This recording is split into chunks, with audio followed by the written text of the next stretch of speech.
محرم اسلامی کیلنڈر کا پہلا مہینہ ہے جس سے اسلامی نئے سال کا آغاز ہوتا ہے۔ یہ ان 4 مقدس مہینوں میں سے ایک ہے جن میں جنگ حرام ہے، جیسا کہ قرآن میں اشارہ کیا گیا ہے۔ نام محرم کا مطلب ہے وہ جسے مقدس بنایا گیا۔ یہ مہینہ اسلام میں خاص طور پر شیعہ فرقے کے لیے خاص اہمیت کا حامل ہے، کیونکہ یہ پیغمبر اسلام کے نواسے امام حسین کی شہادت کی یاد میں منایا جاتا ہے۔ اسلامی سال قمری کیلنڈر پر مبنی ہے، جس کا ہر مہینہ نئے چاند سے شروع ہوتا ہے۔ اس قمری چکر کی وجہ سے اسلامی کیلنڈر تقریباً 354 دن کا ہوتا ہے، جس کی وجہ سے ہر سال گریگورین کیلنڈر میں اسلامی تعطیلات کی تاریخوں میں تبدیلی آتی ہے۔ محرم عبادت اور غور و فکر میں اضافے کا وقت ہے۔ سنی مسلمان اکثر اس مہینے میں اختیاری روزے رکھتے ہیں۔ تاریخی طور پر پیغمبر محمد صلی اللہ علیہ وسلم اور ان کے پیروکاروں کو مکہ سے مدینہ 622 عیسوی میں ہجرت اسلامی کیلنڈر کے آغاز کی نشاندہی کرتا ہے۔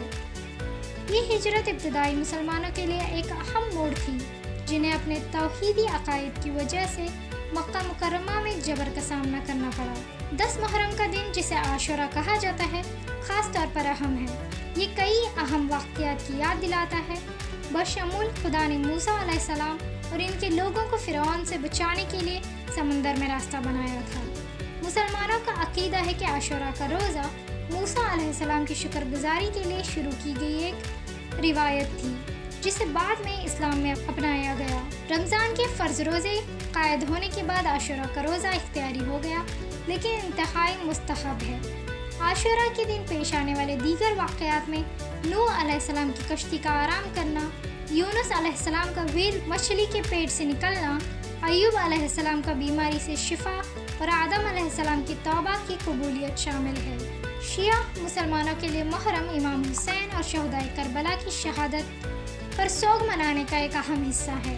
یہ اجتماعی اجتماعات گلیوں کے جلسوں اور شہر بھر میں بندش کے ذریعے دیکھا جاتا ہے۔ خاص طور پر 7 سے 10 محرم تک شیعہ خاندان اس دوران خوشی کے مواقع منانے سے گریز کرتے ہیں۔ مسلمانوں کو محرم کے دوران مختلف عبادات میں مشغول ہونے کی ترغیب دی جاتی ہے۔ ان میں 9 اور 10 یا محرم کی 10 اور 11 تاریخ کو روزہ رکھنا، قرآن پڑھنا، ذکر کرنا اور باقاعدگی سے صدقہ کرنا شامل ہیں۔ ان اعمال سے برکت اور بخشش کا یقین کیا جاتا ہے۔ محرم نہ صرف ایک مقدس مہینہ ہے، بلکہ رمضان کے بعد روزہ رکھنے کے لیے بہترین مہینہ ہے۔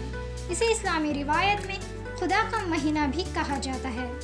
شیعہ مسلمانوں کے لیے کربلا کے علمناک واقعات کی وجہ سے یہ مہینہ اضافی اہمیت کا حامل ہے۔